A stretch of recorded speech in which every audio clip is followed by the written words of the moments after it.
A whole new season of the Fanatec GT World Challenge Europe powered by AWS Endurance Cup is about to get underway because free practice is just a few minutes away here and the season starts in the sunshine at Imola. We were here 2 years ago, although then it had a very different feel to the championship because it was effectively the first race back as the world started to unlock itself in the grip of the pandemic and there were no spectators allowed. Well, that's certainly changed for this weekend because the fans are very definitely allowed back, and no doubt they will be here in good numbers as well because the championship this year has Valentino Rossi for Team WRT switching now after calling time on his motorbike career so successfully to car racing. We've seen him in the previous incarnation of the championship going back to the Nürburgring many seasons ago, but Valentino Rossi now very much part of GT World Challenge Europe and looking forward to what should be a really good season for him. Gemma Scott is in the pits, David Addison and John Watson in the booth, and Watty, this is a classic old school circuit. Yes, indeed, the Autodromo Internazionale Enzo Edino Ferrari. It's been around as long as I have. It's a wonderful racetrack. I remember coming here, goodness knows, I don't want to say almost half a century ago now. And basically, it's still the same fundamental layout, with the exception that we've now got more chicanes than there were back 50 years ago. Still a magnificent racetrack. Love the location. Just outside the town of Imola, just down the road from Bologna. You've got Ferrari, Maserati, Lamborghini in the general area. And on it goes. It's just steeped in motor racing history. Well, there is a car that is going to be the centre of a huge amount of attention, understandably, for Team WRT. Valentino Rossi, then 9 times MotoGP champion, and he lacks nothing in terms of co-drivers. Nico Müller and Fred Vervies joining him. Daniel Serra, son of ex-Grand Prix racer Chico Serra, who for many seasons has been associated with Aston Martins, but now with the iron-linked Ferrari. We've got some new names. We've got people switching teams, switching brands. There's an awful lot to unravel over the course of this first session of the day. 90 minutes for free practice as you look at the number 51 iron-linked Ferrari. Miguel Molina, Nicholas Nielsen, the reigning champion, and James Collado stepping to GT World Challenge Europe this year. I mean, a 52 car entry. Where do you look? I mean, I walked up and down the pit lane. So many of the drivers' teams' cars, totally different. You can see there's just this 32, the car that normally we expect to see at the front. That's Dries van Thor, Charles Weerts, and just again, well, there's 5 WRT entries here this weekend. Yes, that 32 Audi, the winning car 2 years ago at Imola. Benjamin Goethe, Thomas Neubauer switching from Mercedes to Audi, and Jean-Baptiste Simonau, Carrera Cup France star, also switching brands, going to WRT and Audi. Louis Machiel's prolific Pro-Am champion, joined as ever by Andrea Bertolini, and Stefano Costatini, the third driver in that car. Now, he rather blotted his copybook, Stefano, yesterday in the bronze test, did he not? Tell me. He was speeding in the pit lane and has got 2 behavioural warning points already. No. He got done twice for speeding in the pit lane. I mean, once is you should say, just first race of the season, everybody getting used to it, just a small error, but twice is getting a little bit careless, so he's in danger. He's on the bubble in terms of penalty points picked up, so he's got to be on very good behaviour here today to ensure that he doesn't find himself with a more serious penalty. Indeed so. Now 25 is Lucas Legere, Patrick Niederhauser and Christopher Mies in the Santalok Junior team Audi. Christopher Mies still winning in Australia, still massively competitive no matter what Audi team you put him in. And there is Lucas Legere, who will go first in the Santalok car. Now, number 63, familiar Lamborghini number, of course, but this is carried by Emil Frey Racing. There's Albert Costa, there is Mirko Bortolotti, switching to another team. He's won for every other Lamborghini team, so he wants to complete the full set. And Jack Aitken returning after his sizable accident, of course, at Spa. And it's great to have him back racing. Very much so. A driver of massive potential, somebody who we know has got out pace, coming here to Imola. A racetrack, a wonderful racetrack to come back to, and joining in with Emil Frey. Well, he's been a part of Emil Frey since last year, but really looking forward to a trouble-free season in 2022. And Jack, a winner when he last raced here in Formula Renault. There's the sister car of Thomas Tuijela, Consta Lapalainen, and the South African driver Stuart White. So, yes, there's no Grasser, there's no Orange One FFF racing team. It's all down to Emil Frey to carry the hopes of Lamborghini. And, of course, there's no Andrea Caldarelli, who ran that FFF one Orange race team so successfully, certainly in 2019. Absolutely dominant. But Emil Frey Racing has picked up the baton, if you wish, for the, you might call quasi-factory Lamborghini Huracan GT3 operation. And there's the third car of Arthur Rougier, Leo Roussel and Giacomo Altway, who is another graduate of the very competitive Lamborghini Super Trofeo. The fast lane is open, so the teams now can send the cars down the pit road if they wish. And, of course, it's up to them how they treat the session. Axel Blum, along with Hugo Valenti, drives number 11, the Tresor by Car Collection Audi, with Lorenzo Patrese, Riccardo's son, as the third driver. I thought Riccardo's into horses these days. I think you might be right, although we did see him at the Spa 24 Hours a few years ago, but fresh out of karting is Lorenzo. There's Al Faisal Al Zubair in the Almana Racing by HRT, the Haupt racing team Mercedes, with Axel Jeffries and Fabian Schiller as the other two drivers. Again, a car that's going to be well worth keeping an eye to within the Silver Cup. And new also, just to tick this one off the list of things for this year, is the Gold Cup, which has one bronze, one silver, and either a gold or a platinum driver, so you still get one of each. And the Gold Cup is another innovation and another category to keep an eye to during the course of the race itself. Christopher Hauser, Audi mainstay, joining the Tresor by Car Collection team. Luca Giotto, Matteo Drudi, the other drivers there. That's one car. It'll be interesting to keep an eye on, because Giotto has a great record in Formula 2 and other single-seater series, so coming into this as a full-time profession this year, strong car, strong driver lineup. So the team's all set, all ready to go. As I say, the fast lane is open, and the paraplegic driver Nigel Bailly is in the CMR Bentley, raced at Le Mans last year, having been paralysed after a nasty motocross accident, but has put all that behind him and came back into competition in karting and then cars very, very quickly indeed. Jordan Love with Alain Valente and Yannis Fittia in another of the Mercedes from the Haupt racing team. Jordan Love, the Australian. So lots of new colour schemes for us to get used to. And there the silver wording on the back shows the category in which it runs. Well, that's going to stand out for us to be able to pick up on camera.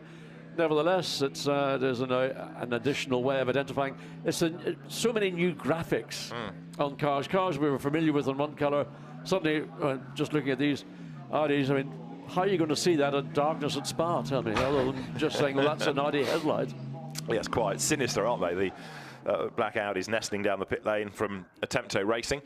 And the Imola circuit with that fast drag past the pits. The cars then accelerate their way up towards the first sequence of corners, that left-hander up towards the Tamburello. Raffaele Marciello for Mercedes AMG Acodis ASP. Now not ACA, but Acodis. Apparently, it's actually on the, still comes under ACA ASP. There was some little bit of paperwork that had to be resolved, but Acodis is the name of that 88. The other 87 will still be ACA ASP, I understand. Ah, now there's a good-looking car. I've never saw one. So, dynamic motorsport with the Porsches. We've seen them win at Monza, so can they win at Imola as the green flag is shown and free practice underway. Interesting, isn't it, that some teams straight away want to be on track, others yet to even fit the wheels to the cars, as the teams are now given an extra set of tyres for free practice and pre-qualifying, which is the other session the cars will take part in today. So the pit lane starts to empty and other teams yet to commit. It's a very cold circuit right now. Ambient temperature and track temperature hovering around 5-6 Celsius, and the track is, I don't know whether it rained overnight or not, but areas of the track are actually still damp. And on top of which we've got a new Pirelli tyre, and it's proven to be very, very much liked by all the teams. It's a quicker tyre, it's a sort of revision in the compounds, still using the fundamental construction, but Pirelli are looking at a possibility of a gain of around about a second a lap, maybe more here. Nobody wanted to show their hand when they had a paid-for test session in midweek because they realized that if they went, let's say, significantly quicker than what would have been a year ago, then there could have been a balance of performance adjustment. Now, Sky Tempesta Racing, although the driver lineup is familiar, different car, because it's now the Mercedes being used rather than the Ferrari. Rob Collard is back, British GT champion, for one weekend only. Adrian Amstutz, who is set to be the third driver of the car for the bulk of the year, can't do this weekend for business reasons, so Rob Collard takes the third seat with Sandy Mitchell, with whom he won the British GT Championship, and Alex McDowell. And a look at another new car as well. We've got the new Bmw M4 Gt3 out on tracks. One or two damp patches still as well, so the teams aren't going to be chasing a time early doors, that's for sure. Well, not just as the racetrack got damp patches, but the curbings will also. There is old cars now mandatorily are fitted with a GPS tracking system, and there is a system incorporated in the racetrack which also then signals when a driver makes, well, not doesn't make, he runs four wheels off the racetrack up at turn 9, and that's the exit of Piratella, one of that, to me, now the best corner on the Imola circuit, and the other will be at the exit of the Variante Alta. That's the final chicane at the high point of the racetrack, where it is traditional to see drivers hop, skipping and jumping over the curbing and then ending up four wheels off the racetrack. So Nicky Katzberg behind the wheel of the 98 BMW. Great things expected of this new BMW. The old, or the previous M6s, M8s had sort of had their day in the sun. Great long distance car, but this is the future for BMW, and they're expecting great things from us. And Nick Katzberg, a very accomplished GT as well as touring car racer and Intercontinental GT champion, so ploughs down the hill, down towards Acqua Minerale, finds the curb, finds the grip, and accelerates now up the other side, over the brow, and then he's heading towards the Variante Alta, and that chicane where curb hopping aplenty you'll see over the course of the weekend. So watch and see what he does, because it's on the exit, and there are those red, white and green, well, the red and white lines in particular, so you keep two wheels to the left of that white line, you're okay, but if those left wheels stray across, then you're going to be penalised. You'll certainly have your time withheld, and on you go again. And Nick Katzberg is being warned about a pit lane speed of 50.7 kilometres an hour rather than the 50 or less that you're meant to have. So a pit lane speed warning already for Nick Katzberg. And as he's the only man that's driven the car, it's absolutely down to him. They can't hide behind a co-driver. Comes over the timing line, and that lap was a 1:46.021 as a first target of the session. So 0.7 of a kilometre above. There's no sort of 5% or whatever, 1%. That's literally as close as you can get to kissing the 50 kilometres, but you just have to reset the speed limit button on the car, or maybe he released it fractionally early just so he came to the end of the pit lane. We don't know. Lucas Legare in the number 25 Santalok Audi did a 47.3. It's a 44 now that Theo Nue has set in the number 97 Beechdean AMR Aston Martin Vantage. Now, that car's in the Gold Cup, but we do have a Pro Cup car. Maxime Martin, Marco Sorenson, Nicky Thiem in the Pro category, and that again is a car that could be a winner because it's got a very, very accomplished driver lineup. Well, right now we've got an Aston Martin that's got quicker than Nicky Katzberg in the BMW, and he's on a 1:44.298, 1.7 seconds quicker. We didn't get to see that car completing the lap, but that's good pace from the return of the Aston Martin's Beechdean AMR two-car lineup, and strong performance initially. Yeah. Yes, we'll start to see those times tumble. And again, different teams will attack this session in different ways. Some of them might be working, if you like, on a setup. Others might just be giving drivers an opportunity to get used to the circuit because it will be new for some. Of course, in the case of Audi, as an example, many of the teams are learning about the new car because now it is the Audi R8 LMS Evo 2 GT3 to give it its full title. So how does that car compare to the previous model, for example? Others might be trying to scrub in tyres or bed in brakes. So it's not all about a time. The teams will have a checklist, won't they, what they want to achieve in this 90 minutes. Aston Martin had gone 1:41.6, full 1.6 seconds quicker than the next pursuing number 26 Audi. So this car is absolutely, in these cold conditions, flying. Again, first sector even quicker again. So the Pirelli tyres taking the 3 or 4 laps just to get full temperature into the tyre. I mean, that is a very, very impressive performance at this very early stage.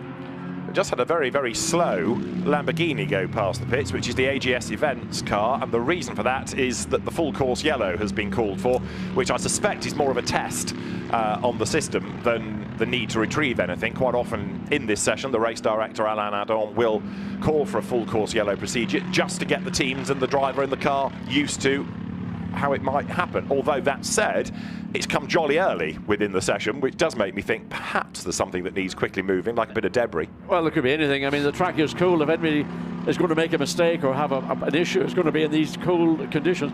But Teo Nue in the Aston Martin was already on a purple Sector 1, looking to improve on his current fastest time, 1:41.6. So up at the top. Oh, there, that is not permitted.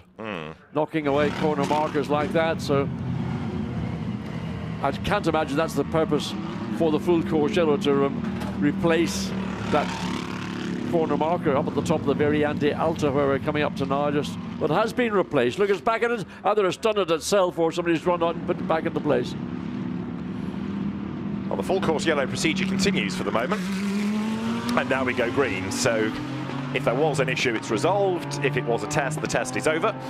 And as John's been saying, Teo Nue in Aston Martin number 97 at the top of the times now, 1:41.642.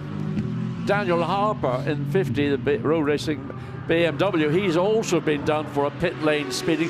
He was 0.2 of a kilometre above the mandatory 50 kilometres. So very, I mean, I'm delighted to see that everything is being observed. If you see the wave yellow flags, so the full course yellow has been withdrawn. We're back now up to what might say would be full speed and down into Tamburello. The two beach team. There is Nure in the 97, the car that currently is the quickest. So going through the exit of Tamburello, the Ferrari and the Audi directly ahead. So any chance of getting an improvement in this sector is going to be negated. And into the Tosa, the hairpin bend that used to be at the end of one of the longest straights of any racetrack. It begins, or used to begin, at the exit of Ravazza, turn 19A and 19B, and it ran all the way down through Tamburello, all the way down into Tosa. There wasn't any chicanes, the Villeneuve chicane or Tamburello, which of course the chicane, those came as a consequence of the tragedy here in 1994. More curb use you saw there coming out of the Acqua Minerale. Teo Nue then looking mighty strong. We've seen him go well here in the past in GT4 Aston Martins. Now as a factory driver stepping up to the GT3 category. Keep an eye on Nicky Team number 95, the sister car to the one we're looking at now, who's just gone purple Sector 1, purple Sector 2. So at the minute, these two Aston Martins are just, they've got pace that nobody else is seemingly able to match. As yet, we don't even have half the field out. We're going to have another full course yellow because in less than 10 seconds time, so the timing screen tells us, we will go full course yellow, and there it is. Everyone slows right down. So Nicky Team managed to get in a lap. He's gone second behind the sister car, but 1.2 seconds behind that sister car. I talked about Rob Collard being in 77. It is actually now Sandy Mitchell, we're told, who's taken over that car.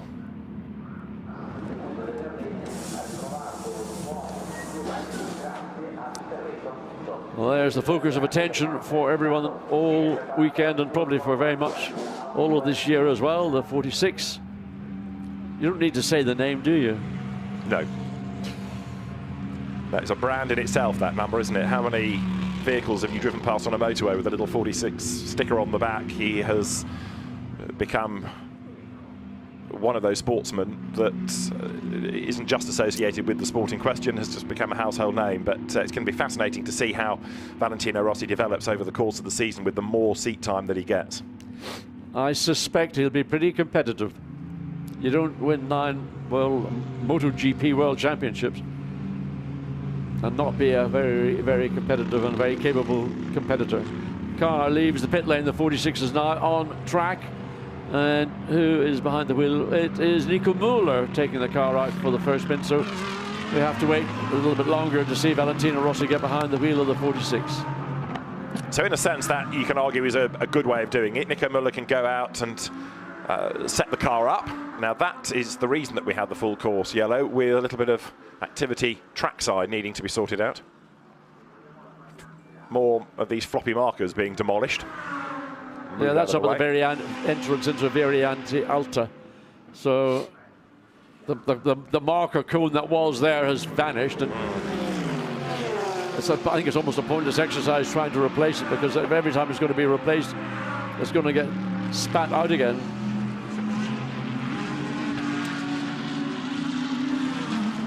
It's the Mad Panda Motorsport Mercedes. Slightly revised, again, graphics on that car, but the name still beguiles us.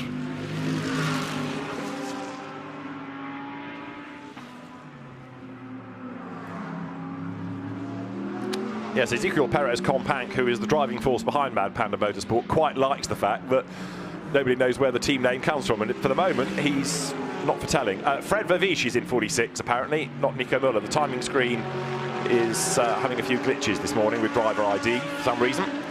911 Porsche you saw there, busily flashing the lights. Robert Renauer to say to the Mad Panda Mercedes, please get out of the way, stop weaving, because I'm on a quick lap. Yeah, and was. So warning flag for car 97 hitting the bollard, that's Thomas Nue. So we saw him do it, he was captured, banged to rights. Yeah.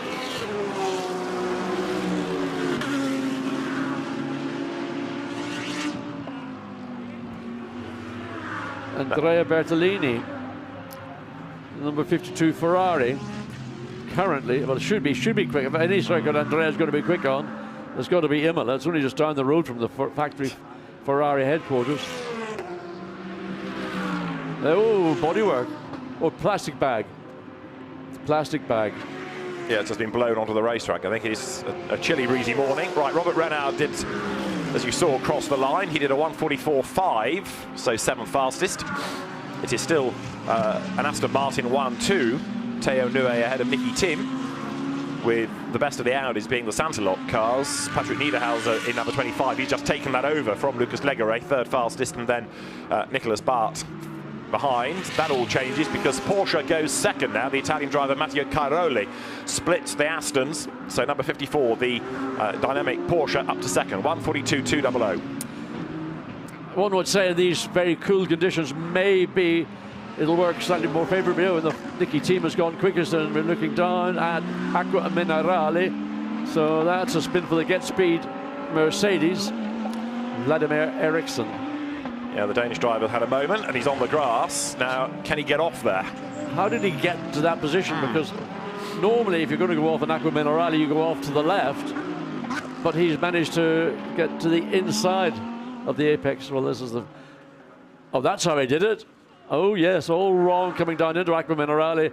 And that's a serious case of tyre temperature, not getting your tyres up to temperature and pushing a little bit too hard too quickly. So, if he can get the car fired up, can he get off the grass, which is going to be a bit damp? And also, he's got to find a gap in the traffic. He will do. Now, that's going to be the problem, because he really can't see. You're so... That's a red flag. Red flag, yeah. You can't see from the driver's seat that way back. Others, you have a mirror, but there's no use. The mirror's not pointing back up towards the exit of Piratella. So red flag. Now free practice. The clock carries on ticking. He rode the curb and coming in. That's what I think maybe got him. He caught the curbing on the outside of the entry into Acqua Minerale. Of course, the grass here, there was torrential rain pretty much on, I think, on Thursday, and then it's been very cold overnight, so I suspect that the grass hasn't got an awful lot of traction.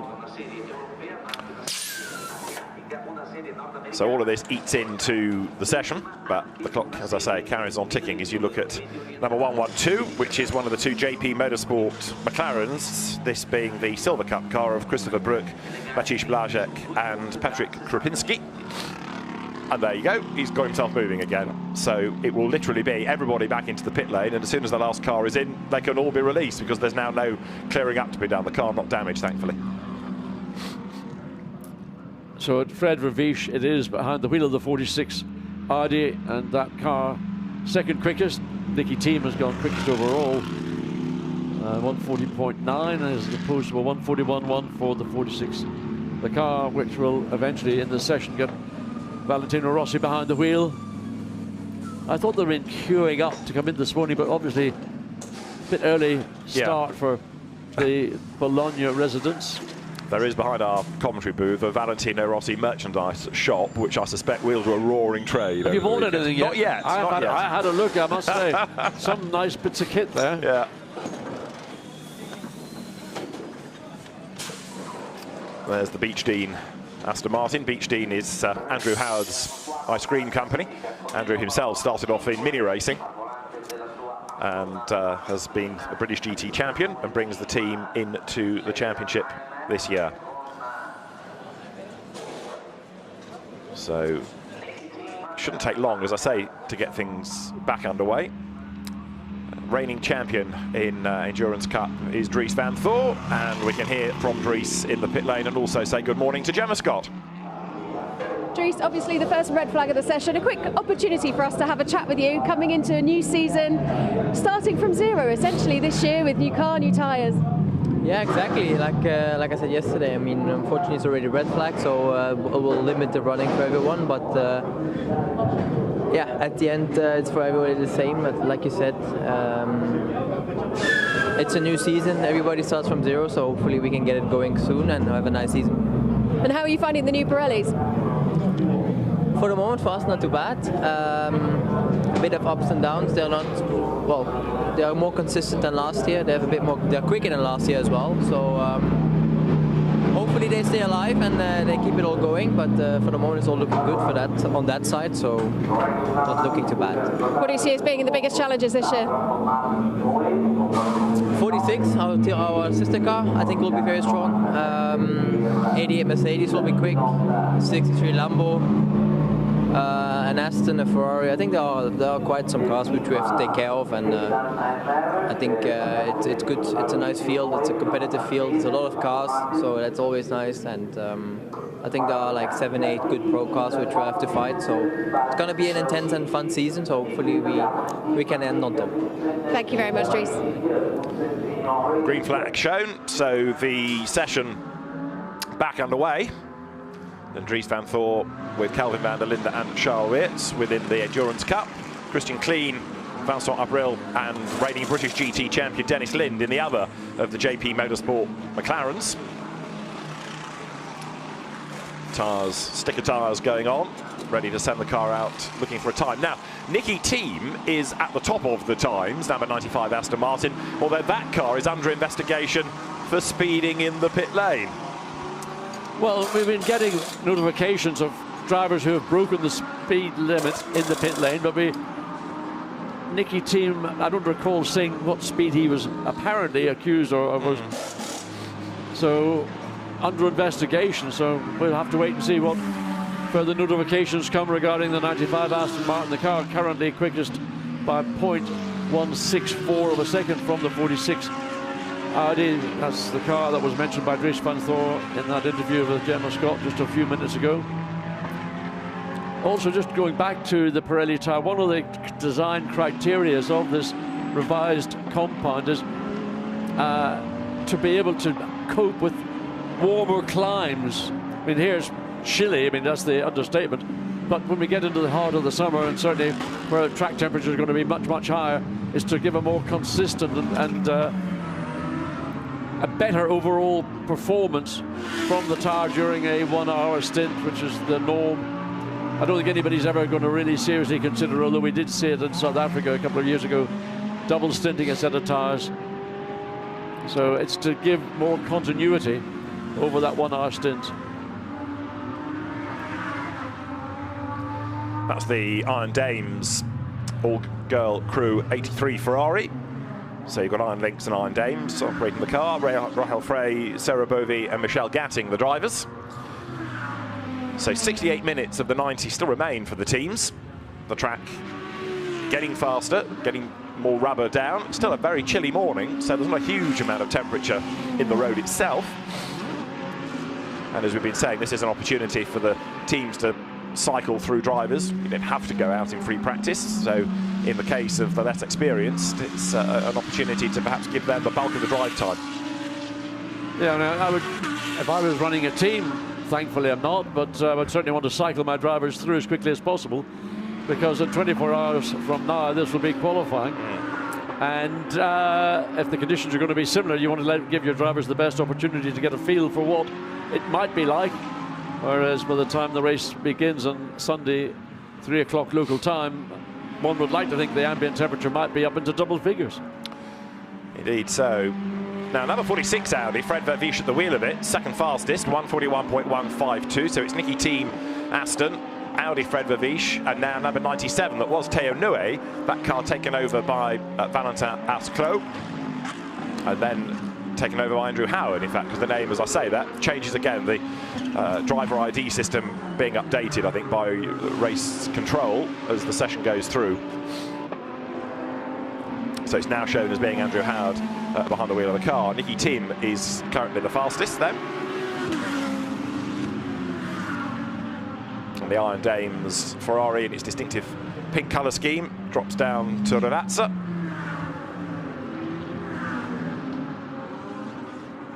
Circuit's certainly getting busier. There are a fair few cars that haven't yet gone out, but the circuit is certainly a lot busier now, and because it is busier, there's a bit more of an urgent feeling perhaps to the session now. Driving standards flag, just so you caught a glimpse of there for number 31, the Finlay Hutchison, Diego Menchaca, Lewis Proctor Audi.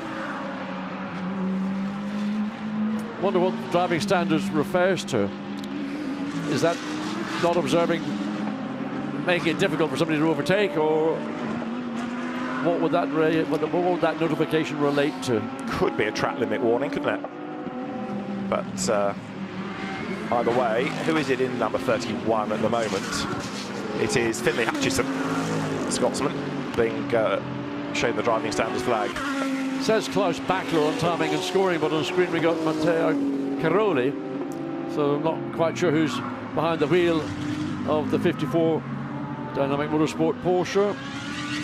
Interestingly, Marvin Kirchhofer in the McLaren, the number 38, has gone fastest overall in Sector 1. So that is the Jota car. Jota McLaren entry. Rob Bell had been out earlier. So Kirchhofer was very useful in an Aston Martin, that's for sure. Yeah, new recruit to the McLaren ranks in the Jota car. Nick Yellerlin out to 5th fastest for Rover, so Klaus Bachler being pushed down the times here in number 54 Porsche.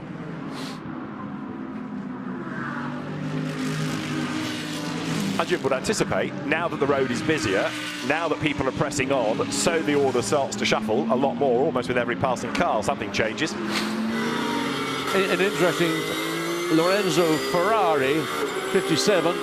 You think with a name like Lorenzo Ferrari, you'd be in a Ferrari, but he's in a Mercedes. Yes.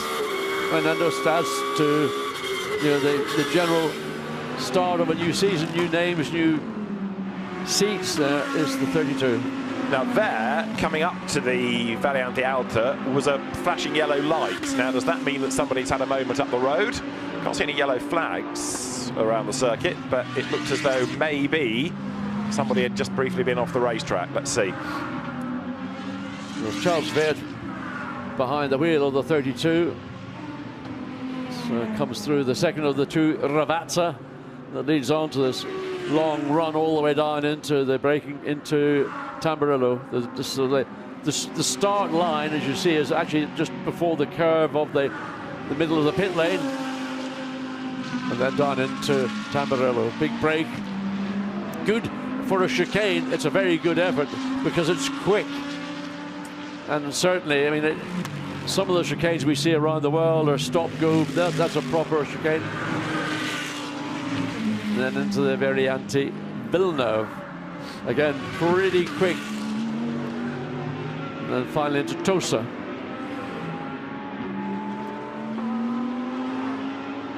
So 32 Audi climbs the hill, and it's Charles Wirtz at the wheel of it, and this should be the first flying lap the car has done, and therefore it should get into the mix. Still Nicky Team's time of 1:40.988 keeps it at the top of the times. Enrico Chavez then moving from Barwell with Miguel Ramos to Garage 59. Garage 59 also switching brands from Aston to McLaren. It's all changed. So the racetrack really now pretty busy. Certainly there are about 30 cars on track. A few of them are back in the pit lane, and some are still waiting to go out. Full course yellow again. Oh dear, what's happened? Is this for more trackside furniture? The teams were told there was likely to be one at the end of the session. Well, we've had 3 already. But we've not seen, other than up at Variante Alto, where the corner marker was dislodged, but we haven't seen anything else around the racetrack. Oh, there's the reason. They're still working at that part of the racetrack, and I can't work out what it is that they're working at. Looks like they've got to try and drill something back into place.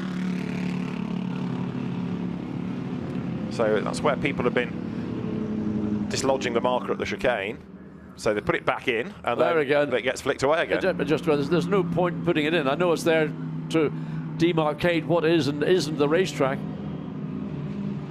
But if this is going to be flicked aside by drivers come the race, we're going to have a much interrupted race if that needs to be replaced constantly.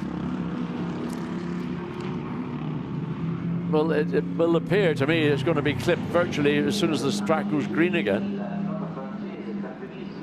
It's almost a bit like a sport. See who could be the first to clip the marker. Yeah, quite.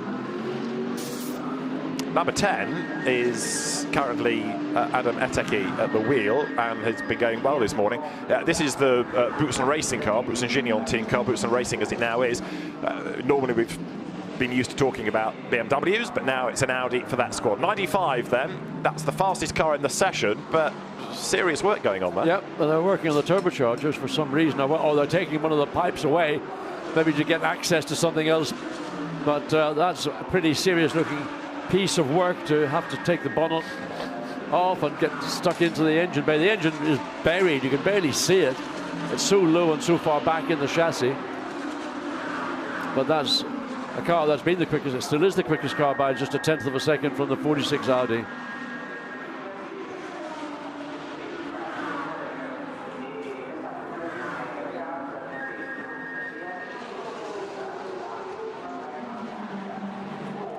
Just an hour of the session remaining.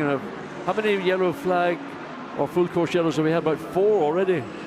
It's heading that way, isn't it? As pressing on is Raffaele Marciello, who's trying to get the temperature up into the rubber here. Now, has Raffaele actually done a lap time thus far? I think he has, but not a stellar one, as you might say. No, I'll tell you a lie. He has just gone out, hasn't he? So yes, this is his out lap, yeah. So they don't feel the need to go out at the very earliest opportunity. A very successful partnership in the 88. It is now called Mercedes-AMG Akoda's ASP team. And Daniel Juncadella joining in with Jules Gugno and Raffaele Marciello. So Raffaele on that lap, it was a start-up lap, if you like, a 1:59.3, but he's onto a proper flying lap now. Ollie Wilkinson in the Jota McLaren had been looking pretty good because he'd done a good first sector, but the lap time hasn't done anything more than put him 21st. But to make the point again, it's not just about times at this juncture of the weekend. another driver that we see from time to time, but Christian Klein, the Austrian, in the 111 McLaren, third quickest.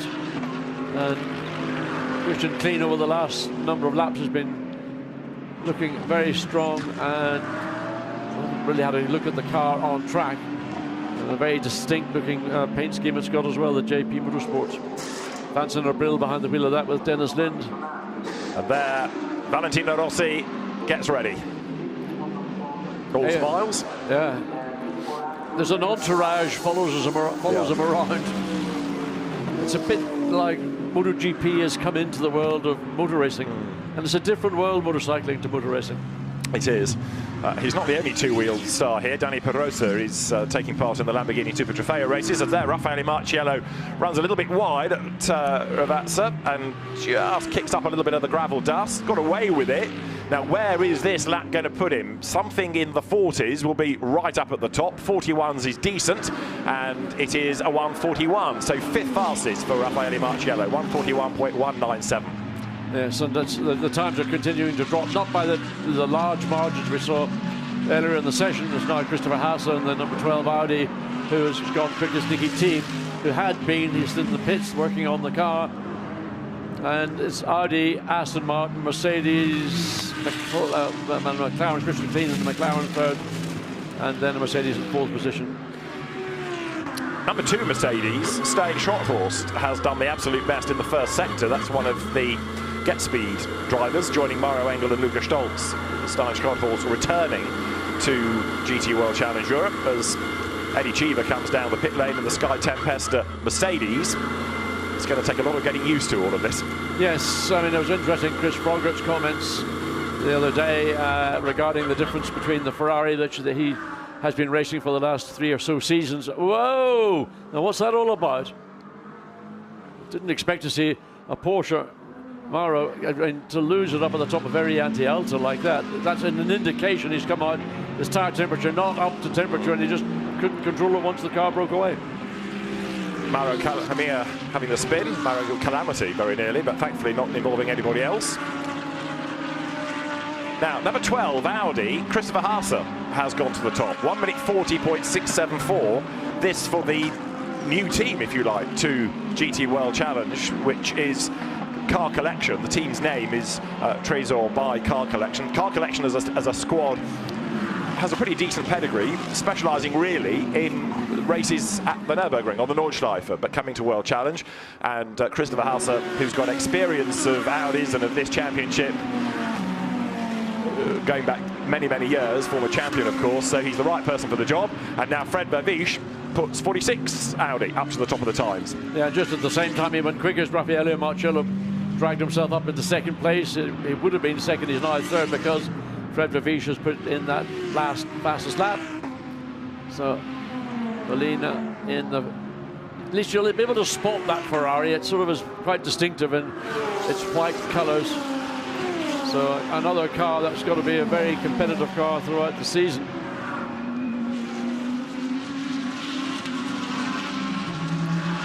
Along with Nicholas Nielsen and James Collado. So, one of the cars mentioned by Dries van Voor that they will have to keep an eye on. There's the McLaren coming down the hill.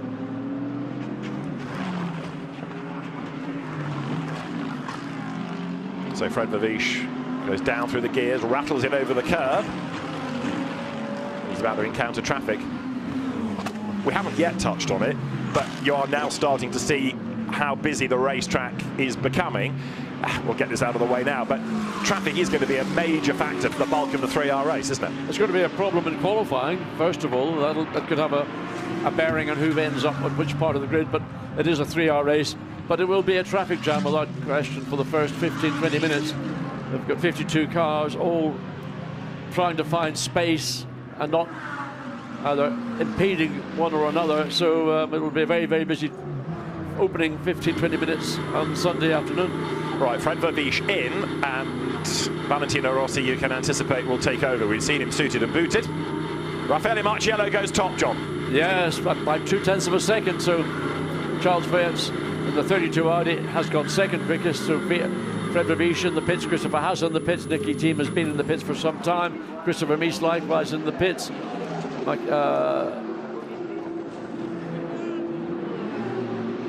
Michele Beretta, so I've just looked at my timing. So let's watch and wait and see how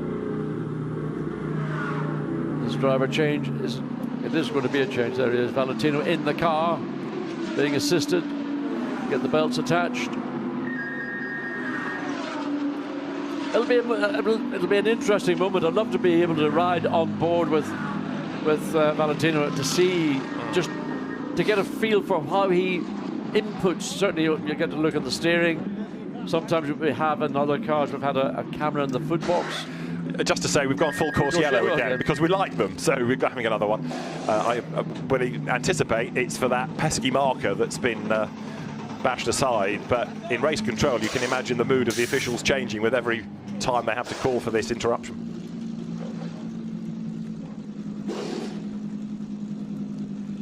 So to call Valentino Rossi a car racing rookie is not strictly true, but he does not have anything like the experience that many do, and it's that dreaded bollard again that is indeed the reason for the full course yellow. And if you think the race director is getting fed up of it, so are those track workers.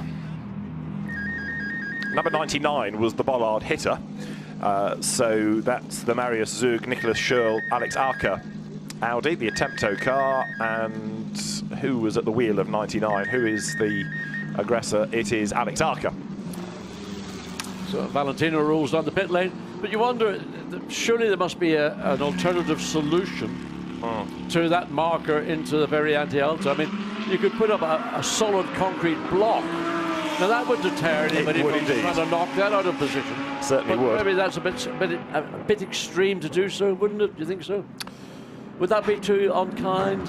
It would certainly be a deterrent, but it's another hazard you could argue shouldn't be there. Valentino Rossi blasts out of the pit lane. Just also to make reference, it was on your screen a moment or two ago, the Race Vision powered by AWS graphic that was showing top speeds. But if you navigate your way to the World Challenge website, you can go to the dashboard for the Race Vision data. Choose your car, choose your corner, choose the category, all sorts of options there to play around with and access even more to back up what you're seeing in terms of the pictures. Well, we've got our wish. We got on board with Valentino into Tosa. He came out of the pit lane and there was as if he's on it, flat out all the way up the hill, up into Paratella, the top of the crest, then this double left, watch the curb on the outside, don't overrun it, and I mean, first lap out of the pits, nailing it. Absolutely, absolutely, not hanging about at all. And we know the car is quick because it's already gone third fastest. So Valentino Rossi then at the wheel of the Team WRT Audi. He should have taken part in the Gulf 12 Hours at the start of the year. He was entered in a Ferrari, couldn't race because somebody he'd been in contact with had tested positive for COVID, and therefore he elected to sit out the race rather than travel. But just days after that came the news, even though he'd already tested for WRT, that he would be driving for Audi and for WRT in World Challenge. So I think the Ferrari team in question was it Kessel? Was rather hopeful that he would be a Ferrari pilot this year, but Audi and WRT, the way that Valentino Rossi has decided to go. There are others being looked at for speeding in the pit lane.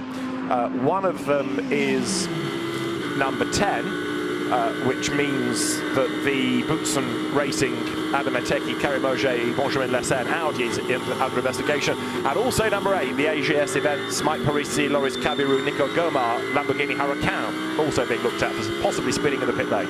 So Rossi now on his first flying lap, exits Tamburello down into Verianti Villeneuve. And that's a quick flick left and a quick flick back to the right. Guess what's coming in under 20 seconds, everybody? Yep, it's a full course yellow. I mean, who's hit the bollard now? Say nothing. I'm not going to say a word. I have no idea who would have, I am assuming. So everybody has to come down to the mandatory 80 kilometers per hour and hold station there, waved yellow flag up at Paratella. We're assuming it's another bollard infringement. We don't know whether it's that or something that we've yet to see unfold down. What are you going to say, David? Well, I was going to go back to your earlier point about what could you put in its place, because if this is the case, every time the bollard goes, if we've got to go full course yellow, there it is again, look, having to be replaced. Come the race, we're going to end up with constant interruptions, potentially, if drivers aren't respecting that one bollard. You know, this is the first practice session of the day. What's this? Our 5th full course yellow. And that's come within 40 minutes. We go green again. There's Vincent Voss looking on. I mean, Valentino was on his first flying lap, but of course that's had to be abandoned. So the process has got to wind back up again. But as people are winding back up again and therefore pressing on and trying to take as much curb as they can, somebody might well clip that bollard again. We'll wait and see. Into Ravazza 1. And then the second part of the Ravazza, you can use a lot of the curb on the exit. And all the way down, coming up start-finish line. You think he'd been doing this all his life? Yeah. I mean, just you can look at his hands. There's no physical effort whatsoever going into the steering, and all the inputs are all progressive. And the cut back in the middle of Tamburello, and then the exit from that 3-corner chicane. I mean, obviously he's had time in the car away from a race meeting, but looks totally at home behind the wheel. Now, the team manager of the Nicky team, Aston Martin, has got to go to the steward's room immediately. So I think we were hearing about that car being looked at for possibly speeding in the pit lane, but the stewards want a word. Last warning also now to number 31, the Hutchison, Menchaca, Proctor Audi. That's all to do with track limits. The last bollard hitter was Porsche number 54, the dynamic motorsport car. But Valentino Rossi in the meantime, the car is 3rd fastest. We've not really yet seen a lap out of him because of that last FCY period, but he's aiming for something in the 40s now, because that would put him very much on par with the quickest guys in the session. I mean, that's the way you take the Variante Alto. Didn't hit the marker bollard, and his time is 1.3 seconds down in sector 2, but this is his second flying lap, so everything's got to get back up to operating temperature. So exits now at Ravazza. We'll wait to see what this car will do. The time that the car set was my friend Babish, 140.5, so this lap will be, as he comes, 143.8, so it's down a bit, but yeah. But that's his first flying lap. You know, there's more to come, sure. Yes. Now there, blasting up towards the timing line, Eddie Cheever in the Sky Tempesta Mercedes. Note to self, Mercedes, after years of the Ferrari, but the Mercedes booms past the pits.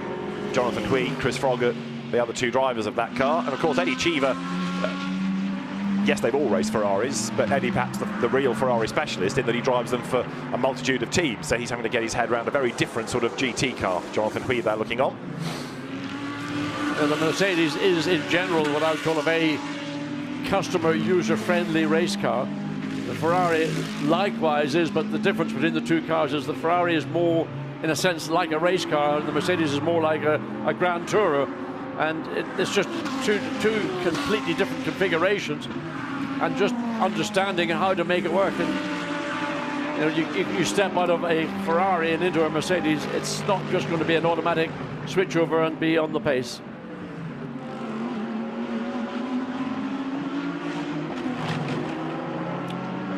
So Cheever climbs the hill.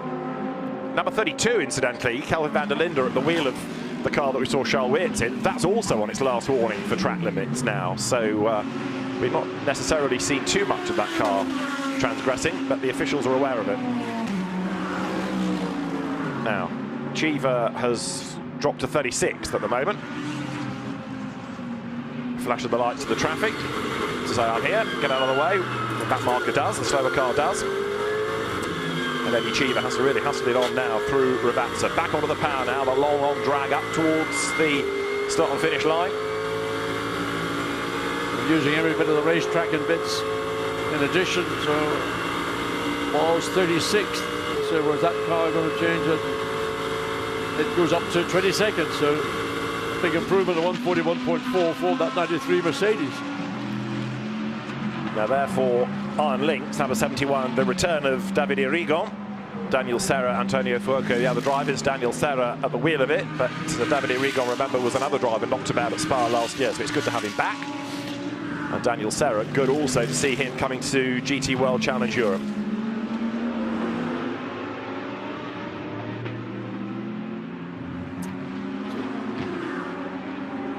I reckon we've had 51 cars out in this session, which means there's one, if my sums are right, is still yet to go, but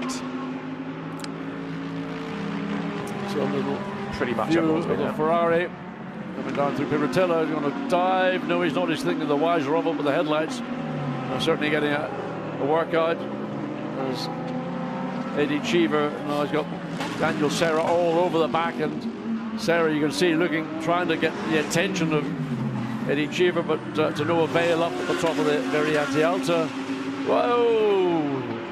Slides the tail around. Frustration, I think, as much as anything, was the cause of that.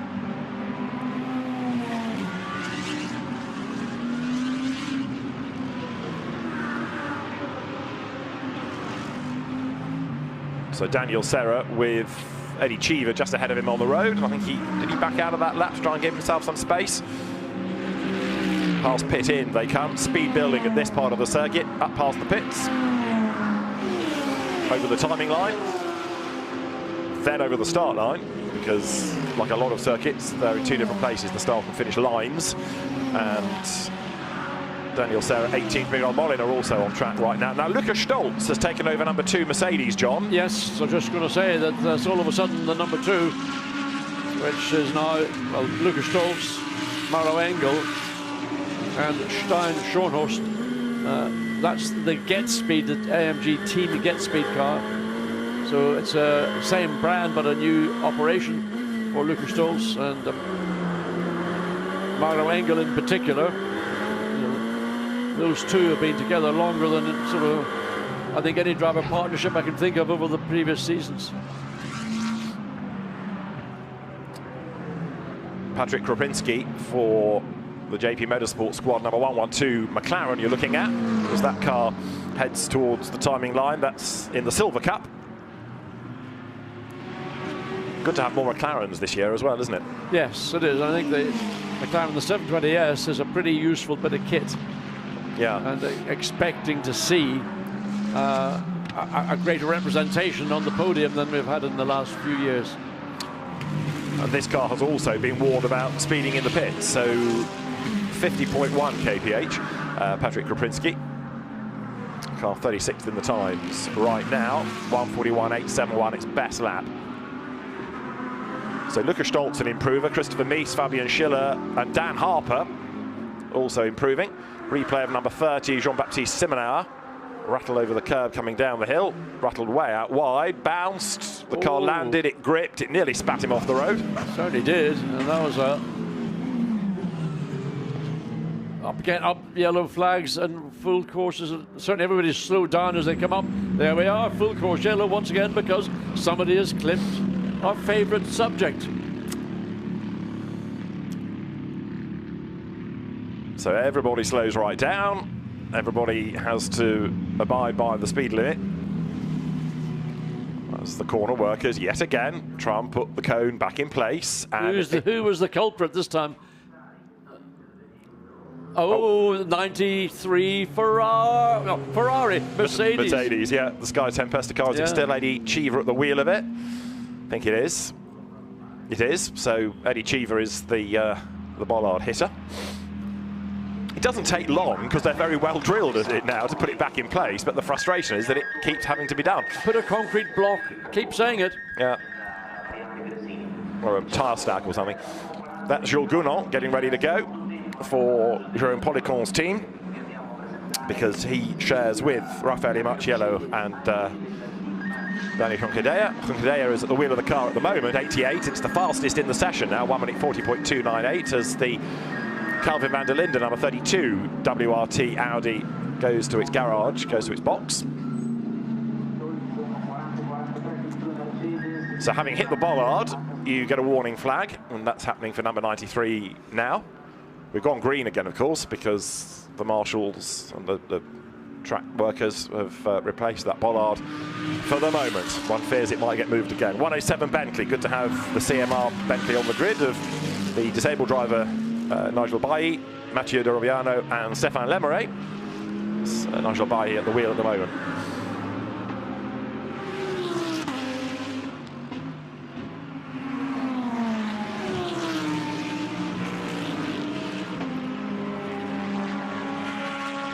So this Brendan Ebert is the Inception Racing McLaren. I'm just looking to see how many laps. It's only done 4 laps. And that car, well, it's got one recorded lap time, so I wonder what the problems are with that. Yeah, that's the Inception Racing McLaren, Brendan Arib, that Bas Linders is the team manager of. So that car with a question mark over it. But the other car that's not really done much after its spin and causing the red flag earlier on is number 3 Mercedes. Remember, Valdemar Eriksson looped it. Well, the Canadian Jeff Kingsley has taken it over, but that again is penultimate in the times. 38 minutes are on the clock. And number 22 is being looked at for overtaking under the full course yellow period. Patrick Mathieson, Dominic Fischli, Joel Sturm's Porsche.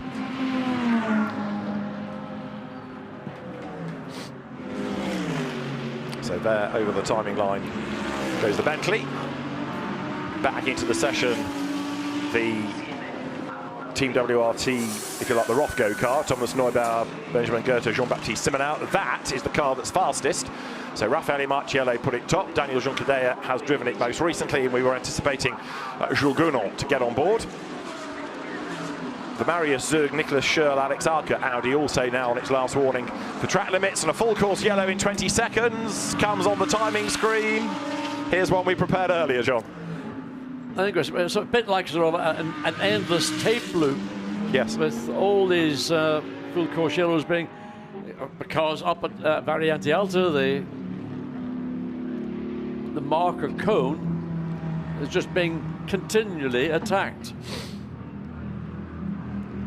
So full course yellow again, but I'll make the point again. If this were the race, we'd be having these constant interruptions unless there's a plan B of how to get around it, whether it's with a more permanent deterrent or just to remove it for the race and say, well, we're going to have to go racing, use the curb. Well, I mean, if it is removed, what will happen, I can guarantee you, is everybody will then make a virtual straight line through the first part of the Variante Alta to give them the benefit of getting out of that corner when they go to the left. So it is a track limit issue, but unfortunately it's such a fragile part of the sort of the definition of the entry to the corner that it gets, if it gets clipped at all, and what's going on at the front of that Audi there, just to 66 attempt to racing. That's Marcus Winkelhock's car. So we're back to green. As I say, it takes less time each occurrence really to repair that or replace that bollard, because the guys doing it are now absolute masters of the art. Well, whatever they were doing, they were back to green racing, or green practicing, I should say. So it wasn't, it didn't take as long as those. 88 also just returns to the track, so Jules Gounon behind the wheel of that currently still quickest of the entire 52 car field. The screen on number 19, which is the Pro Cup Emile Frey Racing Arthur Rougier, Leo Roussel, Giacomo Altway Lamborghini. 163, Thinking Lambo, is from VSR's stable. Marcus Pavarud, Baptiste Moulin and Michael Durbecker, the German-born Mexican. And that is the VS Racing entry, so Vincenzo Sospiri's team. And 563, which is the sister car, is Michele Beretta, Yuki Inamoto and Benjamin Haites. So at VSR, a number of the drivers graduating with the team from Lamborghini Super Trofeo, but Benjamin Haites, the Chilean, we did see in a Ferrari for Rinaldi last year. 9 different manufacturers, different brands on the grid this year. And at Emile Frey, team awaits one of the fleet. Just looking again, timing and scoring, we've got now a theoretical best lap. If you took the 3 fastest sector times and amalgamated them, you'd get a 139.8. Best lap so far is a 140.2, so it's about just 3 and a bit tenths of a second. Oh, now what's all that about? McLaren going rally crossing, coming out of the Villeneuve chicane. That's not in the script. It's not. That was Ollie Wilkinson in the Jota McLaren going rally crossing. This is the Barwell 77 Lamborghini in the pit lane. Brought in by Alex McDowell, former Silver Cup champion. Second generation racer. And Mark Lemmer's Merryman go to work.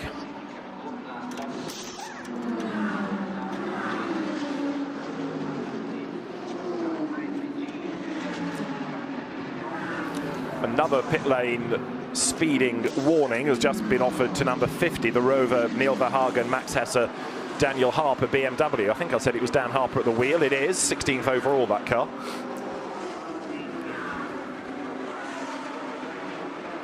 And Chris Froggatt takes over the Sky Tempesta Mercedes, ready to go.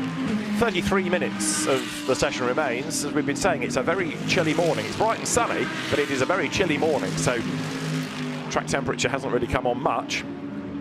Chilly in the commentary booth as well. Not wrong. Feels a bit like being in a refrigerator. Yes, tyre heaters are allowed this year, not commentator heaters. Mario Engel has taken over number 2 Mercedes, so you've got Mercedes 1, 2, and then it's Audi's 3rd all the way down to 7th, and then 2 more Mercedes, and then the best Aston Martin, which was a time posted by Nicky Tim, now Maxime Martin at the wheel, 10th overall. Yeah, that car did spend a lot of time in the garage having work carried out under the hood. Up at the very anti-alto. Well, the cone is, the marker is still there, remarkably the marker. And the congestion of the Bentley to Mercedes, it's like being in a motorway and the fast lane's occupied by somebody. I'm insisting on driving at the speed limit. Finally, the cork's out of the bottle as they come pouring down the hill. Treble 7 is Faisal Al-Zubair in his Mercedes, and he's now at the head of this little battle pack on track. But with a big flash of the lights behind, there's another Mercedes in a big hurry, wanting to get by. To the timing line they come.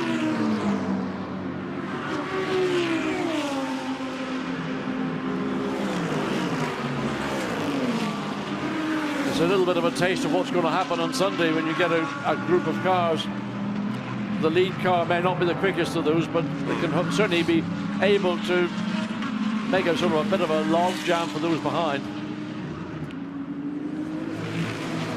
So Faisal Al-Zubair's Mercedes 8th in the times.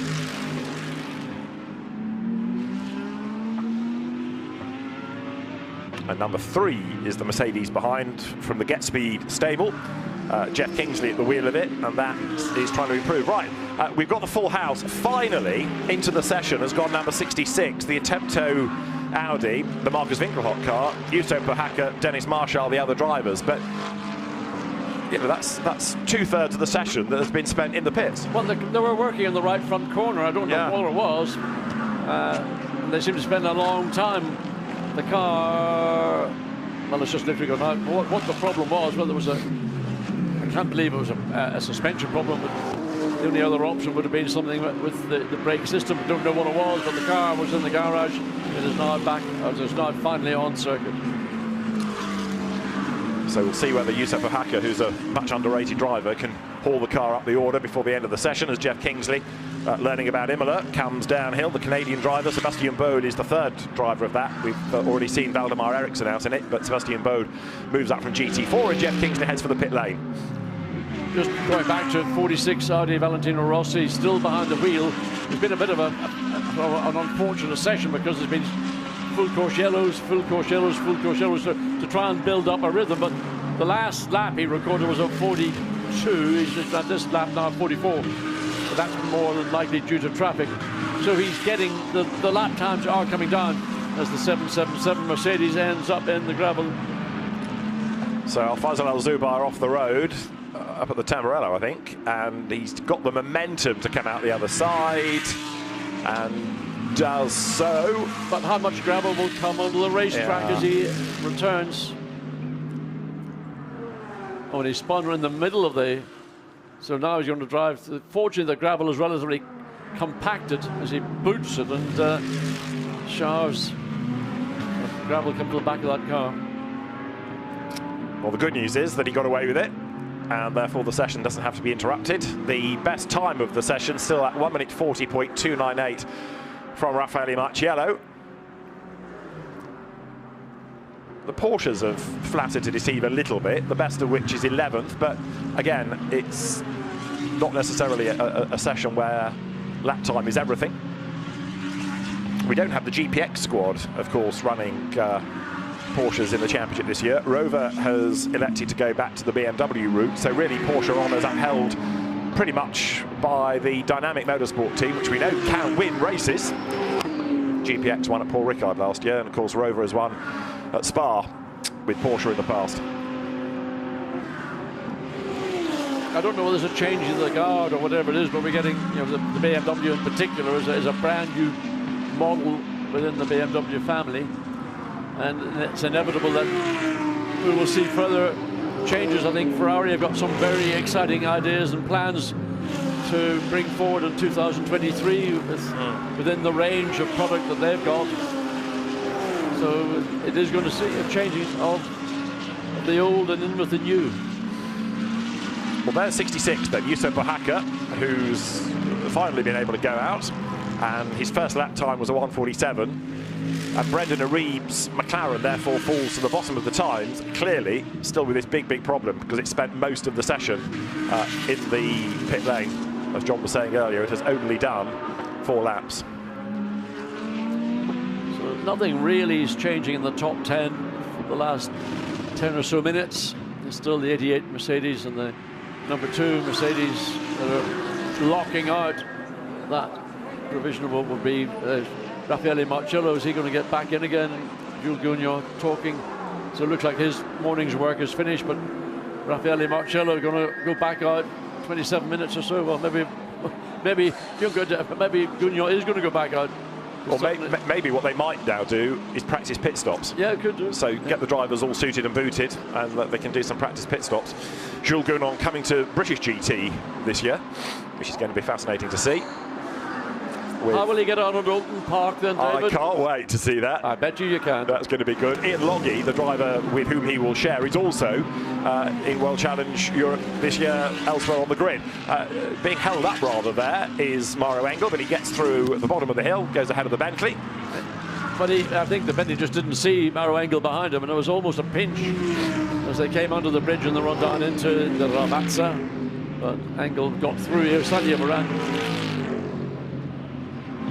So around complete yellow lap. So Mauro Engel, that last lap was 1:44.4. So against the time set by Lucas Stolz in the same car of a 1:40.4. So not a representative time. And traffic undoubtedly the Bentley, a contribution in the loss of time in that final lap, that last lap. Dan Harper, by the way, suddenly BMW getting a little bit more on the pace, 1:40.7 into 7th position, just under half a second away from the 88 Mercedes. 7th it is, and Maxime Martin responds to go second now in the Aston Martin number 95, 1:40.425. That's 0.127 of a second behind the Marciello time, and because it's an Aston Martin, just to make the point, it is 0.007 quicker than the next car. Well, that's an interesting little sort of statistic. Never have seen that before. Not in regard to an Aston Martin and the association. So Maxime Martin up to second and splitting the Mercedes. There's Valentino Rossi's Audi in the pit lane. And out it goes, 25 minutes and counting. Vincent Peril in the McLaren 111 up into 10th place. So we're seeing a little bit more now. Ollie Wilkinson, it must be him, yes, behind the wheel in the 38. Jojo McLaren up to 19th. So a few improvements coming in these last third of this 90-minute session. Hugo Valente in number 11 Audi, 29th in the times, goes through. It's a long, long run, of course, out of Ravazza up towards the timing line, but he breaks the beam. 24 minutes then on the clock.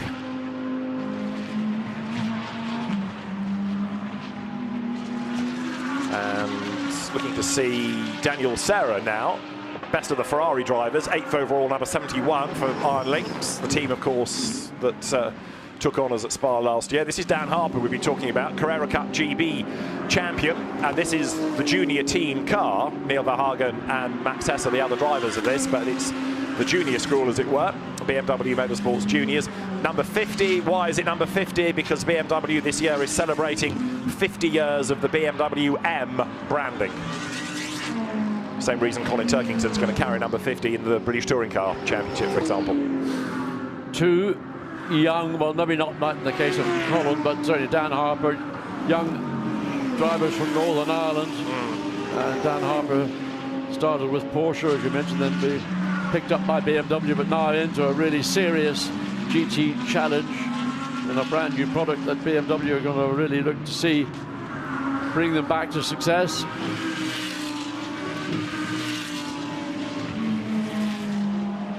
Now, the teams had been told that at the end of the session there would be a full course yellow period by way of a test, just to get everybody used to it. Now the team's wondering whether or not that's going to be used or not, because they've had quite a lot of full course yellow practice during the course of the session that that nobody was really anticipating when it got underway. Other improvers, James Collado, 17th in his Ferrari, but Dan Harper last time through into the top 6, John had said, and going very strongly indeed. Yeah, just watching Dan coming down into Acqua Minerale. He knows what he's doing behind the wheel, that's clear.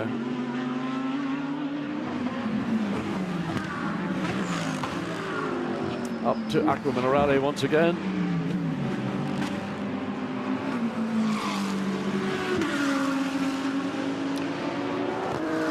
So Danny Juncadella, it is then who is the driver of 88, even or shown as being the driver, even though that car sits in the pit lane for the moment. Dan Harper's improvement last time around we'd given you, and this lap is not going to be an improvement, I don't think. So it is 88 Mercedes that is fastest. Danny Juncadella has just hopped out of the car, and he's with Gemma Scott. Danny, when we saw you come into the pits there, we saw you have a bit of a moment. What happened?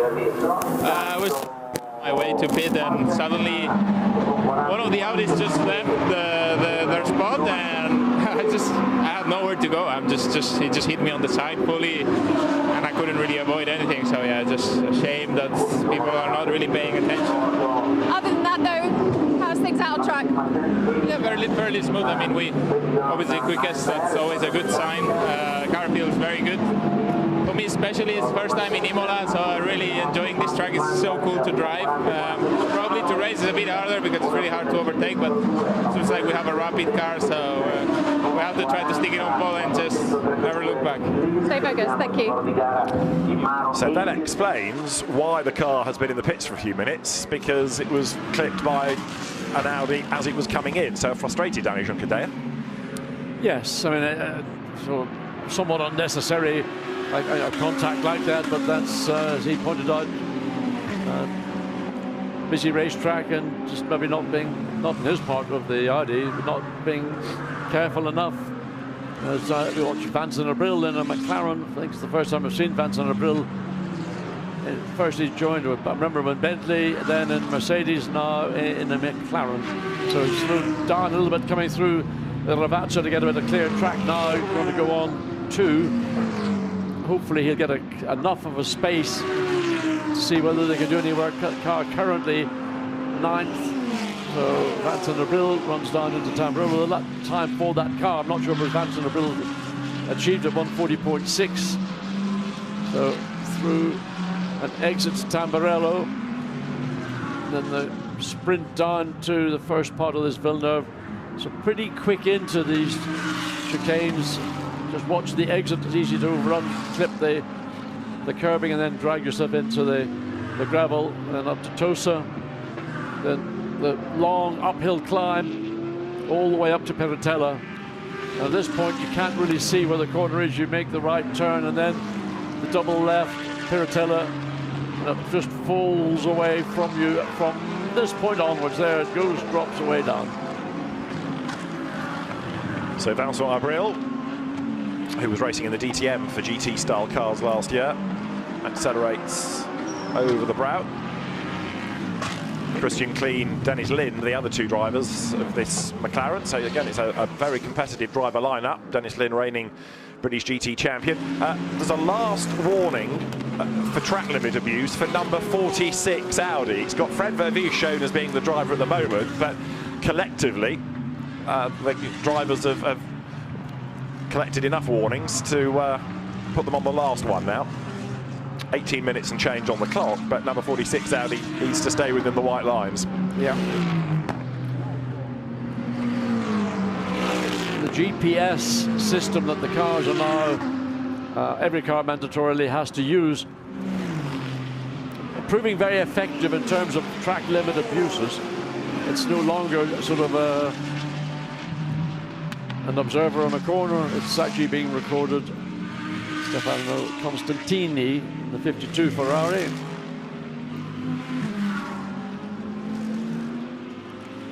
Yes, Down, yes, 30th position. Yeah, Costantini was the driver that got 2 behavioural warning points yesterday. Needs to keep out of trouble to make sure no grid penalty comes. And with just over a quarter of an hour remaining, 1 minute 40.298 remains the fastest lap of the session.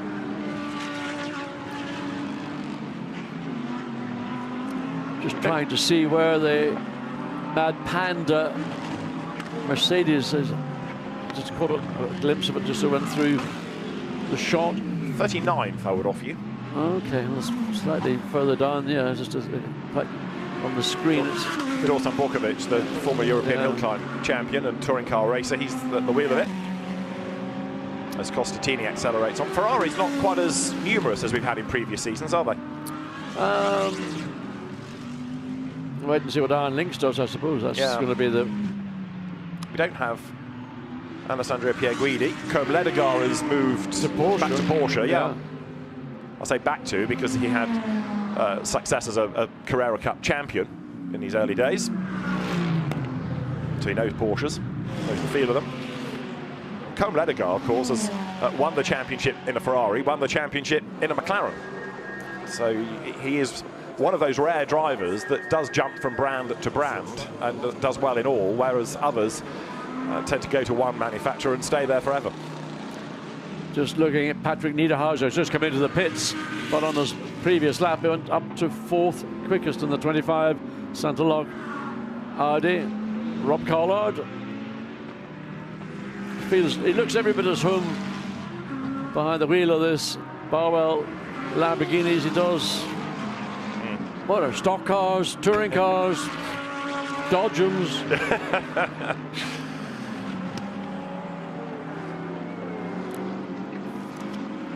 Yes, how much racing Rob's going to do this year remains to be seen. I think this is his, possibly with the exception of Spa, the only time we're going to see him in the World Challenge Endurance Cup, but hopefully he might be on a British GT grid.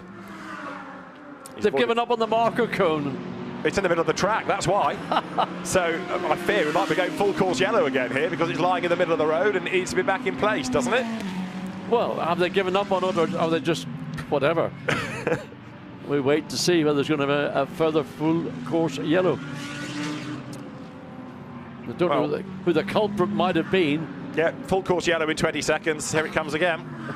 So I was going to say, if they are giving up on it, it queries what all the interruptions were for earlier on. So full course yellow into the 10 seconds. The drivers hear this in the cars through their earpieces. The teams have it on the screens as well, and we go full course yellow, so the pace slows right down. There was, as I've been saying, meant to be a full course yellow period at the end of the session anyway. Again, it's the 93 Mercedes. It is. That time Chris Froggatt was the man behind the wheel of it. The timing screen actually is saying number 92 hit it. Well, there isn't a number 92. We've just seen it was 93, but it was Chris Froggatt that time. So the marshals go and retrieve the bollard, try and put it back in place. But we did a fair few laps there between interruptions. That was more encouraging. That's about as long a run as we've had before any exactly. or between full course yellows. So, exactly right. Yeah.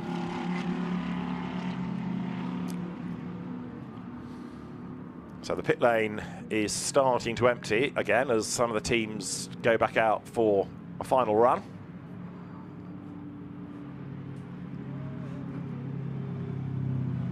Now, apart from the fact that that bollard is going to be an issue, what else have we learned from this session? It's hard really to gauge, isn't it? Other than just how close all the times are. We go back to a green, but looking at margins between cars, you've got 7 thousandths, 13 thousandths, 11 thousandths, 3 thousandths is one of the margins. So very, very evenly matched as ever. Well, the top 15 cars are covered by 0.7 of a second. So you have to say that's competitive. The balance of performance that Claude Simon has to work out has been done well once more. The Zimbabwean driver, Axel Jeffries, gets set to go. Having moved from single-seaters to GT cars, it was initially in Lamborghinis that Axel made his name in the Super Trofeo, but now driving for the racing team in the Almanar Racing by HRT, and we've seen the car already with Al-Faisal Al-Zubar at the wheel of it. Now Axel Jeffries will take it over. 13 minutes on the clock. Road getting busy again as more and more cars creep out for a last few laps. Ooh, way wide there, the Emil Frey Lamborghini number 63, and it's Mirko Bortolotti at the wheel of it. So, as ever, Mirko wringing everything out of the car. He's absolutely nailing it, and there was nothing whatsoever left for Mirko Bortolotti to do. Absolutely flat out. So up into Peratella, and I think this is the first run we've seen Bortolotti this morning. And track temperature gradually, slowly building, as is the ambient. The sun is out, but the air is still very cool. So watch and enjoy Mirko as he goes about his job. That's the way you go through. Not the way you exit, but he looked very quick into and through the middle, and all of a sudden the back end said, no, no, no. Don't want to play. No, do not. He avoided the bollard, you're absolutely right. But yes, the car so nearly got away from Mirko Bortolotti, who is pressing on. He's up the curb there. So he has won for every other Lamborghini team he's driven for. He's also been a winner, of course, for Audi when he had that spell with WRT a couple of years ago. Did he not win here in the Audi with Charles Weerts and Dries van Thor? But now at Emil Frey Racing, and he's also got a DTM season planned as well, hasn't he? Mirko Bortolotti then goes through. 17th the car is. Thinking Lamborghini, number 78, the Barwell entry of Ben Barker. Yes, really, in a Lamborghini. Alex Malikin and James Dorlin being looked at for speeding in the pit lane. Just watching Bortolotti on the previous lap and on this lap, almost at the point of being too aggressive. You know, using the curbs, bouncing a lot. I mean, listen, the guy is a star, whatever way you want to look at it. But, you know, how much grip has he got as he tried to drive through an issue to try and find a time? Currently, only that car, not the time set by Mirko Bortolotti particularly, is in 17th position, not where that car or that team or that driver feels they ought to be.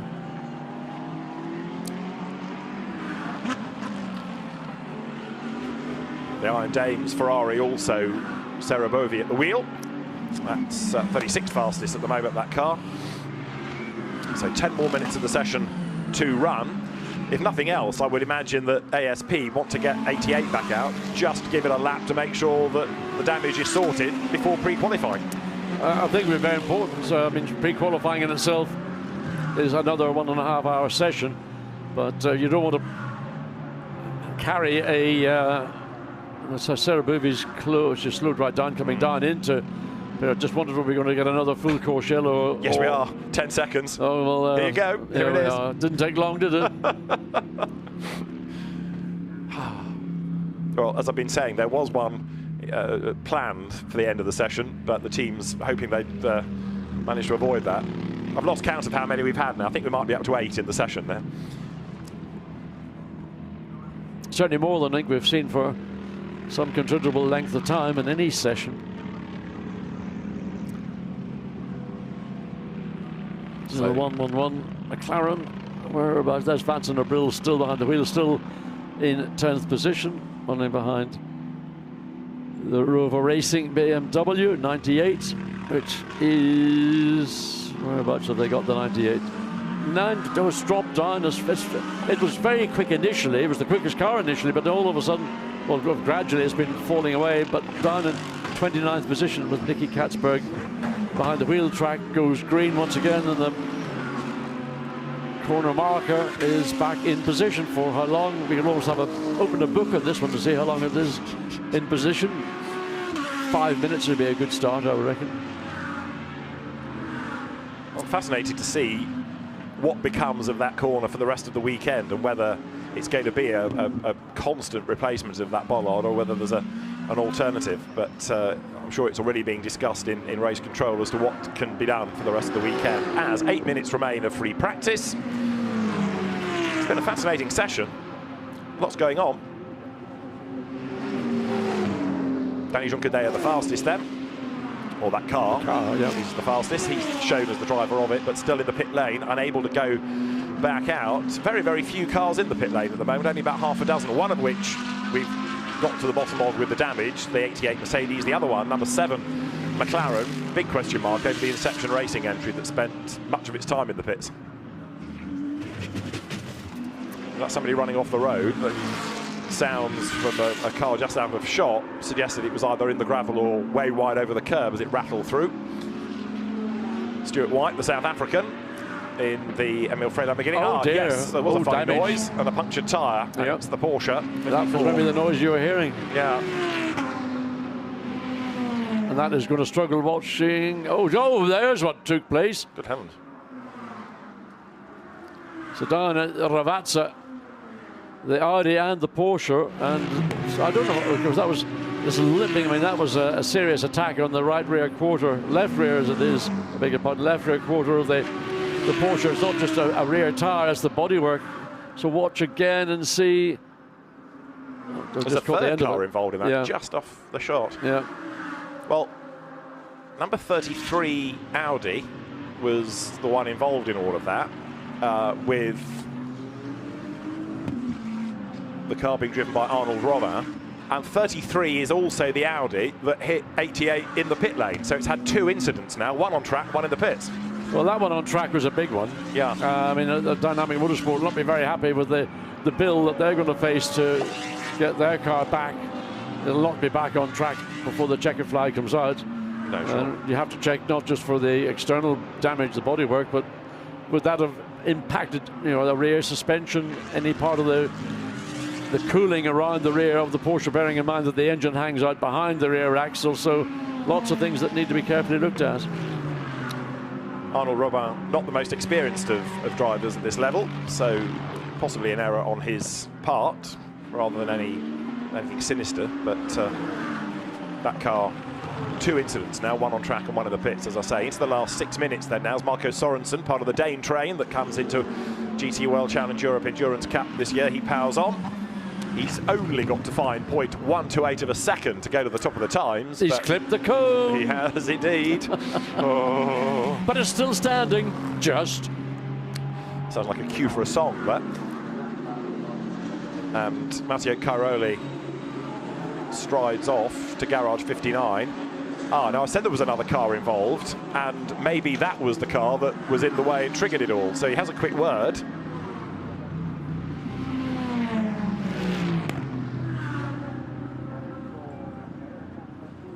I think I'm right in saying that was with Enrique Chavez. So I just wonder whether that car did something which then caused... It caused an effect. Yeah, yeah. So although we were saying 33 was involved in it, maybe that was the one that had triggered it all. Anyway,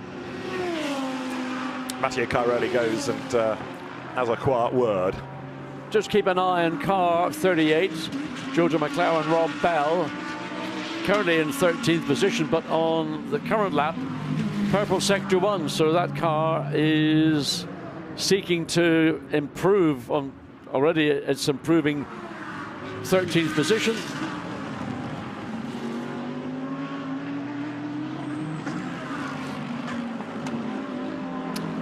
good to have Rob Bell, of course, on the grid. Very, very accomplished driver and a champion under the earlier title of this series for McLaren a good few years ago, and it was the Von Ryan Racing McLaren team. Bit of a twitch there. He was also something completely different from endurance racing. Fastest man up the hill at Goodwood last year in a McLaren in the Festival of Speed shootout. We lost a lot of time in that middle sector, unfortunately, so a tenth and a bit up in sector one. He's backed out of it now just to find a bit of space. So he realised that there's no point pursuing a lap that's not going to gain any advantage to him, so backs out of it and then lines it all back up again to have another go, but he's got traffic ahead of him, and I don't know how much the pace of the cars directly ahead is going to impact. And I think it's going to be another frustration for the 38 McLaren as it's going to close up on those two cars probably by the final sector of this lap with just over 3 minutes remaining. So on that last lap, it was an absolute best in the first sector and slower in 2 and 3 because of traffic. And on this lap, no quicker in the first sector. No. So the McLaren then rounds Tosa, climbs the hill. And there's traffic ahead. There's going to be traffic for the bulk of the race, of course. And the contact at turn 18 has been noted by the officials as well, so they'll have a look to see what that was all about. GT World Challenge Europe Endurance Cup, part of a very busy weekend. It's a GT dream at Imola this weekend because you've got this, GT4 and GT2 and Lamborghini Super Trofeo. So if you like your GT cars, it is a mouth-watering weekend as they jeek their way out of the Variante Alta over the curbing. So they're going to get one more lap, maybe two, looking at these cars and where track position is against the clock. Might squeeze 2 more laps out of the session if they want them. But what we're not seeing are any last improvements in the times. Oh, and a red flag. And that's going to be the end of the session, that's isn't the session clear. That's it over anyway. Yeah. So we don't know what has caused the red flag, but whatever it is, with just 2 minutes remaining, the session will be effectively concluded. That's that, isn't it? Yeah. So for some, it's an opportunity now to do a practice pit stop. You can't go out again because there isn't time left in the session, but you can take advantage of bringing the car in, do a driver change, then put the car away. But yeah, that'll be that as far as the session is concerned. Number 3 reported to the stewards for speeding in the pit lane. Jeff Kingsley, Valdemar Eriksson, Sebastian Bode's car. Sebastian Bode at the wheel of it at the moment. So red flag.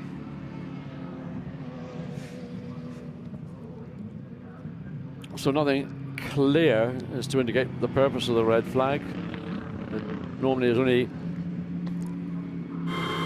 put into action if there's a serious issue that needs to bring everything back to the pit lane and then clear it up.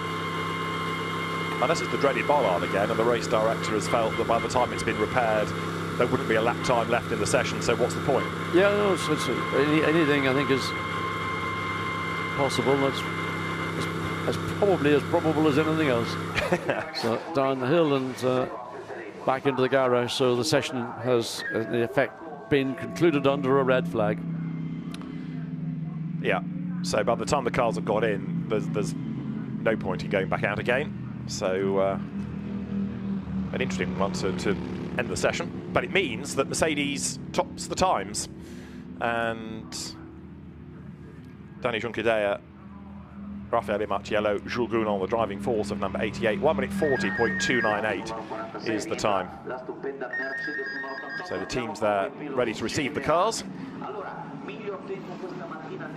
And WRT in swings number 46, brought back in by Nico Müller. Valentino Rossi's familiar yellow colours, but the sketches backing on the side of the car that's been a feature of WRT's entry in the championship for the last couple of seasons. Confirmation the session's finished. Cars then back into the garages and work to be done before we get to pre-qualifying, which is going to run for the drivers towards the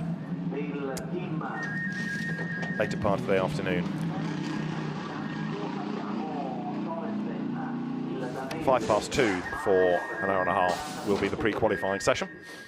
Glorious setting for the Imola circuit. The sun's shining. As I say, it's not that warm, but it's a gloriously sunny day. And in the hillside, the traditional houses and farms overlooking the circuit.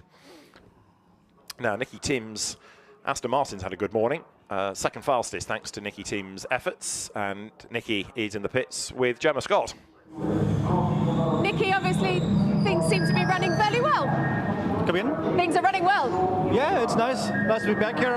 It's nice to be full-time in this championship. New challenge, so that's a great thing to bring Aston Martin with a pro lineup here. So really looking forward to the whole season, to be honest. Obviously, Maxime set the fastest time in that session there. Is that going to be relevant for race pace, for qualifying pace later on? Yeah, he is. Max is just a legend. He is just max attack all the time, and that's why we love him. We got a good package, to be honest. Really good lineup. So I'm here with my good teammate Marco Sorenson, and obviously Maxime is in as well. So really confident. So can't wait to get on with it. Are we going to see a less interrupted session later on with all these full-course yellows we've had? I hope so, but obviously everyone is trying to find a limit, especially in the chicane with the bollards, but that's what we're here for. It's full attack from everyone, and that's how it should be. So yeah, let the show go on. Thank you very much. So number 95, Aston Martin, second fastest. And Maxime Martin has just heard that he's a legend, so comes out to thank Nicky Tim for the kind remarks. This is how we look at the end of the session then, with number 88 Mercedes topping the times, from Aston Martin, from Mercedes, from Audi, then BMW 7th, thanks to Dan Harper's efforts, Alex Arco, Nicolas Schurl, Mario Zug's Attempto Audi 8th, 9th is the car collection entry, and 10th the rest of the McLarens of Christian Klein, Vincent Abril and Dennis Lind. Just 0.127 of a second splitting the top two. And look at that, the top 15 covered by just over 0.6 of a second, illustrating how competitive it is going to be over the course of not just the weekend, but the championship season, no doubt. Look a little further down the order. The Porsches didn't have the best of sessions, nor did number 63 Lamborghini, only being 19th. Having said that, it's only 7/10 away from the top time. Further illustration of how competitive it is. So, at the foot of the top 30, Stefano Costantini, Louis Machiel's, Andrea Bertolini's Ferrari, and you can see there reflected the Pro-Ams with the black background to the car's number. The Pros are in white, the gold and the silvers are those with the gold and the grey backgrounds accordingly, to help identify people from the different categories as you get through the race. 52 cars in total, and 1 or 2 with problems, 1 or 2 with damage, as we've now seen as well, which is going to need sorting out ready for the pre-qualifying session a little bit later on. How did Sky Tempesta get on with the new to them Mercedes? The answer, 33rd. And although Yusuf Pohaka, I think, was possibly the only man that drove, Dennis Marshall may have had a spell behind the wheel of number 66. It was out late, but they did get it up to 34th. So not too far away from the middle of the grid. Stuart White, 38th, learning about the Lamborghini. And the Mad Panda Mercedes. Good to have Sean Walkinshaw back in the championship driving that car with Dawson Bokovic and Ezequiel Perez Compact, 41st in the times. And as you see, Inception Racing's McLaren at the bottom, but with a problem because it did very, very few laps. Mike Parisi, who's been racing largely in the French GT4 Championship for the last few years, good to have him back on a bigger platform and in a GT3 car, sharing with Oris Kabiru and Nicolas Gomar in the Gold Cup, and 46th that car was come the end of the session. So pre-qualifying to come, as I say, just after 2 o'clock. Let's have a quick look then at the highlights of the first activity of the day, the free practice session with the teams all on parade bright and early before 9 o'clock, and bang on the nose of 9. The flags flew, the cars went out, and the early top time was done by number 97, the Aston Martin, driven initially by Nicky Tim. Maxime Martin went even quicker in the car, and up at the Variante Alta, the floppy marker, not so floppy, kept being dislodged and kept being a problem because each time it was moved, We had to go full course yellow to put it back in place. We had this wild ride from Valdemar Ericsson's Mercedes slithering off the racetrack.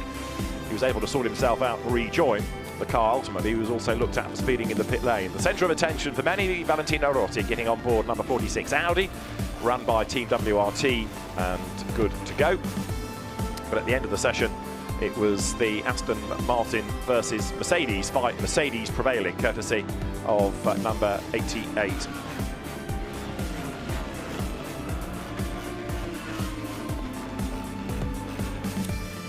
Big drama down at the Rivazza sequence of corners, which was all sorted as 88 Mercedes topped the times. We'll see you for pre-qualifying at 2:05. Bye for now.